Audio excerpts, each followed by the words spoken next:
सब ननद वाले काम हैं। आप लोगों ने ननद भाभी का चटपटा रिश्ता तो देखा ही होगा। आप ये तो बहुत अच्छे से जानते होंगे कि ननद भाभी के बीच में कितनी नोक-झोंक होती है। ऐसा ही रिश्ता साधना और प्रिया का था। थैंक यू साधना फॉर ने अकेले ही वॉचिंग अपनी हमारी ननद का प्यारी पालन कहानियाँ। पोषण किया था, क्योंकि जब साधना की शादी हुई थी तभी एक एक्सीडेंट में उसके सास ससुर चल बसे थे और तब से साधना ने प्रिया को अपनी छोटी बहन और बेटी की तरह पाल पोस कर बड़ा किया। साधना अपनी ननद प्रिया से बेहद प्यार करती थी। ऐसे ही एक दिन साधना गैस पर चाय चढ़ाती है, तभी उसका पति उसे आवाज लगाता है।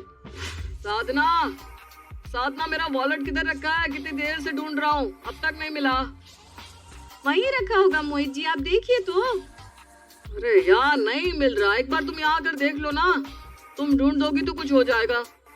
हे भगवान, न जाने मुझे कैसा आदमी मिल गया है जो अपना सामान ना तो खुद रखता है और ना ही खुद से ढूंढेगा।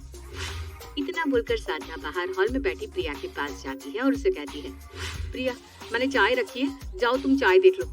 मैं तुम्हारे भैया का कुछ काम है वो करके आती हूँ। और देख लेना कहीं ऐसा ना हो कि इस फोन के चलते तुम मेरी चाय जला दो। साधना प्रिया से बात कर रही थी, लेकिन प्रिया अपनी भाभी को कोई जवाब नहीं देती।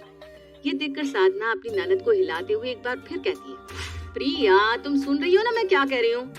हाँ हाँ भाभी, मैं सुन रही हूँ, आप जाओ, मैं चाय देख लूंगी। प्रिया की बात सुनकर साधना बेफिक्र होकर अपने कमरे में चली जाती है। वहीं प्रिया अपने फोन में लगी रहती है। प्रिया का ध्यान चाय की तरफ बिल्कुल भी नहीं था और इस वजह से चाय पूरी तरह जल जाती है। कुछ देर बाद जब साधना जलने की बदबू सूंघकर किचन में आती है तो वो अपने किचन में गैस पर चढ़े चाय का बर्तन देखती है जिसमें चाय की एक बूंद नहीं थी। ये देखकर उसे बेहद गुस्सा आता है। प्रिया, प्रिया, मैंने तुमसे क्या कहा था? अपनी भाभी की गुस्से वाली आवाज सुनकर प्रिया तुरंत अपने फोन को टेबल पर छोड़कर किचन में जाती है। भाभी, क्या हुआ? मुझसे कोई गलती हो गई क्या? गलती? अब तुम्हें क्या कहूँ? ये देखो क्या किया तुमने। मैंने तुमसे कहा था चाय देख लेना, तुम्हारी लापरवाही की वजह से पूरी चाय जल गई। अब मैं क्या दूंगी तुम्हारे भैया को? आई एम सॉरी भाभी, वो गलती से मेरा ध्यान ही नहीं रहा इधर। मैंने तुम्हें कितनी बार कहा है कि तुम फोन की दुनिया से बाहर आ जाओ, लेकिन तुम मेरी एक नहीं सुनती। और देखो, तुम्हारी लापरवाही की वजह से चाय तो गई, साथ ही साथ चाय वाला बर्तन भी जल गया। भाभी, अब आप गुस्सा क्यों कर रही हो?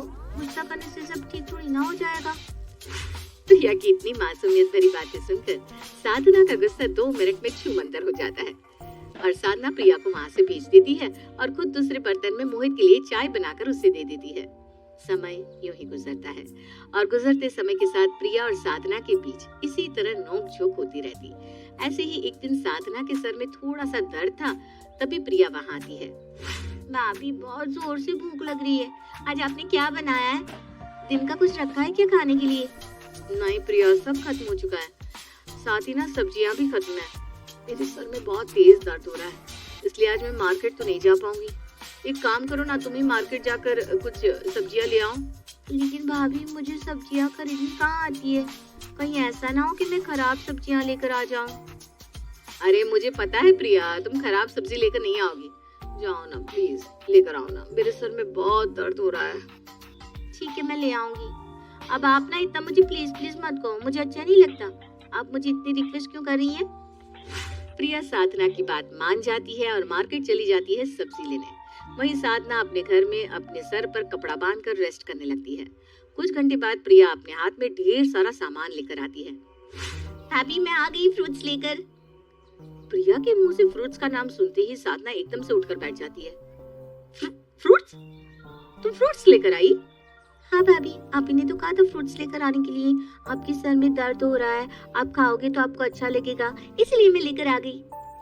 अरे यार, मैंने तुम्हें फ्रूट्स लाने के लिए नहीं कहा था, तुम्हें सब्जियां लाने को कहा था प्रिया। अब मैं तुम लोगों को रात के खाने में फ्रूट्स काट के दूं क्या? प्रिया कब सब्जियों की, कब बड़ी होगी? अगर तुम्हारा यही हाल रहा ना तो तुम्हारे ससुराल वाले तुम्हें बहुत सुनाएंगे। क्या भाभी, आप भी ना कुछ भी बोलते हो। अभी मेरी शादी को बहुत टाइम है और जब मेरी शादी होगी ना तब की तब देख लूंगी, पर फिलहाल तो आप हो ना।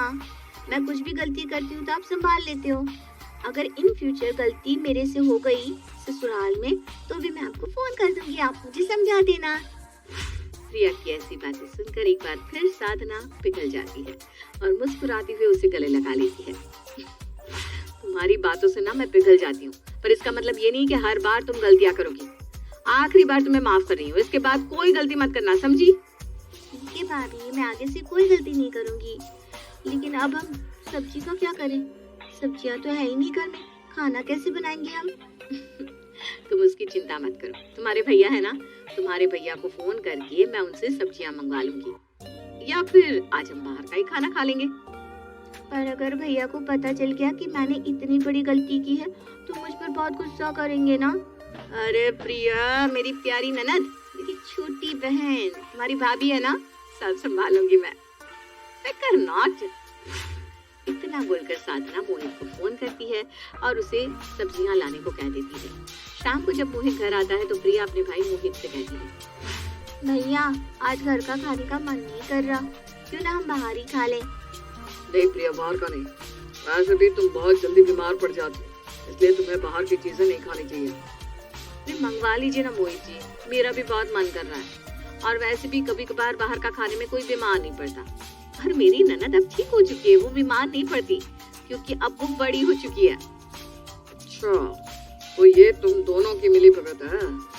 अब ननद भाभी साथ में है तो बेचारा अकेला भैया क्या करेगा। चलो मंगवा ही लेते हैं। इतना बोलकर मोहित अब बाहर से खाना ऑर्डर कर देता है। ऐसे ही हंसी खुशी के साथ उनके पल कटने लगते हैं। समय गुजरता है और समय के साथ प्रिया की उम्र शादी लायक हो जाती है। ये देखकर मोहित अपनी पत्नी साधना से कहता है, साधना, मैं क्या कह रहा था कि प्रिया की उम्र अब शादी लायक हो रही है, क्यों ना समय से पहले उसके हाथ पीले कर दिए जाए। हाँ मोहित, अब बिल्कुल सही कह रहे हैं। अब हमारी प्रिया बड़ी हो गई है, हमें उसके हाथ पीले कर देने चाहिए। लेकिन प्रिया मानेगी? मैं उससे बात करूंगी ना, आप लड़के देखना तो शुरू कीजिए। साधना प्रिया से उसकी शादी की बात करती है, लेकिन प्रिया शादी के लिए अभी पूरी तरह तैयार नहीं थी। लेकिन वो अपनी भाभी से बेहद प्यार करती थी, इसलिए अपनी भाभी की बात काट नहीं पाती। भाभी, मैं आपकी बात नहीं काटूंगी, आप रिश्ते देखना शुरू कर दीजिए। लेकिन हाँ, मैं उम्मीद करती हूँ कि आप मेरे लिए कोई गलत घर नहीं ढूंढेंगी। प्रिया की ऐसी बातें सुनकर साधना के चेहरे पर एक मुस्कान आ जाती है और वो प्रिया के लिए जोर शोर से रिश्ते ढूंढने शुरू कर देती है। समय बीतता है और बीतते समय के साथ प्रिया के लिए एक रिश्ता आता है। साधना, ये देखो, ये लड़का घर परिवार से बहुत अच्छा है, इसका फैमिली बैकग्राउंड भी बहुत बढ़िया है, अच्छा कमाता है, हमारी प्रिया को ये पलकों पर बिठा कर रखेगा। अगर ऐसा है तो देर किस बात की, बुला लीजिए लड़की को घर। साधना और प्रिया की मंजूरी मिलते ही अगले दिन लड़के वाले प्रिया को देखने के लिए आते हैं। जहां लड़के वालों की साधना काफी खातिरदारी करती है, तभी लड़के की माँ साधना से कहती है, साधना बेटा, बहुत कर ली तुमने खातिरदारी, अब हमें हमारी होने वाली बहू भी दिखा दो। अरे हम भी तो देखे कि हमारी होने वाली बहू दिखती कैसी है, क्योंकि अब तुम तो जानती हो कि इंसान फोटो और सामने से काफी बार अलग दिखता है। हाँ हाँ आंटी, मैं आपकी बात से सहमत हूँ, मैं अभी प्रिया को लेकर आती हूँ। इतना बोलकर साधना प्रिया को लेकर आती है, जहाँ लड़की की माँ प्रिया से काफी सवाल जवाब करती है और प्रिया शांति से सारे सवाल के जवाब उसे देती है। तभी लड़के की माँ प्रिया को चलने को कहती है। बेटा वो क्या है ना, तुम हमें पसंद तो हो, लेकिन हम चाहते हैं कि तुम हमें थोड़ा चल कर दिखा दो। अब क्या पता तुम्हारे चाल चलन में कुछ गड़बड़ हो। अरे हमारे भी तो रिश्तेदार हैं, अगर तुम में कुछ खराबी होगी तो वो हमें ही बोलेंगे। आपका लड़का तो भैया एकदम अच्छा, और आप ऐसी बहू लेकर क्यों आ गई? लड़की की माँ की बात सुनकर प्रिया अब उसे चलकर दिखाती है। इसी तरह लड़की की माँ कभी उसके हाथ देखती है, कभी उसके पैर, पर इन सब के बीच प्रिया खुद को काफी अनकंफर्टेबल फील करती है। अपनी ननद को ऐसे देख साधना गुस्से में बोल पड़ती है, माफ करना आंटी जी, लेकिन मेरी ननद में कोई कमी नहीं है, अगर कमी है तो वो आपकी नजरों में, इसलिए हमें ये रिश्ता मंजूर नहीं है। आप यहाँ से अपने बेटे को लेकर जा सकती हैं। साधना की ऐसी कड़वी बात सुनकर लड़के वाले वहाँ से चले जाते हैं। साधना, ये क्या किया तुमने? तुम्हें पता है ना वो कितनी अच्छी फैमिली थी। माफ करना मोहित जी, लेकिन मैंने अपनी ननद को अपनी ननद नहीं बल्कि बेटी समझकर पाला है, और मैं अपनी बेटी को कभी ऐसे घर में नहीं जाने दूंगी जिनकी सोच इतनी घटिया हो। मेरी ननद जैसी भी है, पर वो तब तक शादी नहीं करेगी जब तक वो खुद मेंटली प्रिपेयर नहीं हो जाती। अपनी भाभी की बात सुनकर प्रिया के चेहरे पर मुस्कान आ जाती है और वो अपनी भाभी को गले से लगा लेती है, और इस तरह साधना ने अपनी ननद को सिर्फ बेटी माना नहीं, लेकिन बेटी बनाकर दिखा दिया।